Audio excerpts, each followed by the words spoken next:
এটা হলো রুই মাছ, কাবাব বানাবো রুই মাছ দিয়ে। রুই মাছ সিদ্ধ করে নিছি।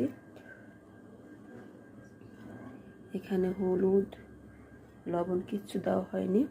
এগুলো আমি বেছে নেব, কাঁটাগুলো এভাবে ছাড়িয়ে নেব। এভাবে কাঁটাগুলো ছাড়িয়ে নেব সবগুলা। কাঁটাগুলো সব ছাড়িয়ে নিলাম।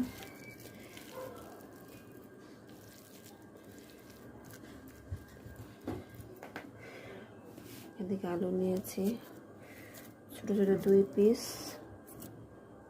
এই মাছগুলো সব দিয়ে দেব।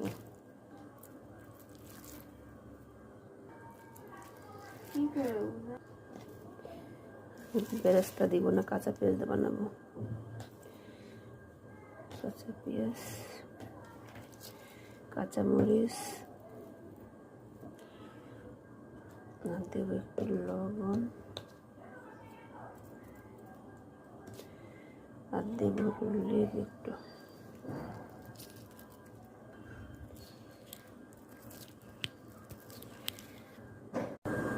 কাবাব মশলা দিলাম 1/2 চামচ, আর দেব মরিচের গুঁড়া, একটু ঝাল দিলাম বেশি। আর দেব হলো একটু ঘি, এটা দিব সুন্দর এটা ফ্লেভারের জন্য। এখন সুন্দর করে সব মাখাই নেব। এটা গুলানো হয়ে গেছে। এখন সবগুলো আমি একটু বেশি করে নেব, কাবাব সব দিয়ে নেব। কাবাব হলো এটা আমি বানাই।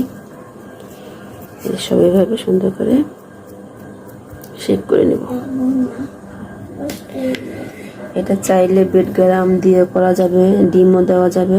তা আমি ডিম তো দিই না, বেড গ্রামও দিই না, কিছুই দিই নাই। কীভাবে করেছি সেটা দেখাইলাম আপনাদের।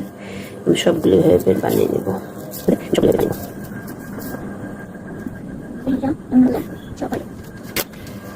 এই তো শেষ, এটা সব বানাই নিলাম।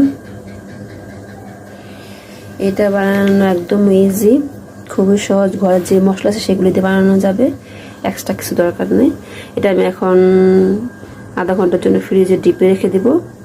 একটু জমে আসলে তারপর ভাজবে। এটা দিয়ে ভাত, পোলাও, বিকেলের নাস্তা যে কোনোভাবে খাওয়া যাবে। গরম ভাত দিয়ে, পোলাও দিয়ে, বিরিয়ানি দিয়ে, যেভাবে খুশি ভাবে খাওয়া যাবে।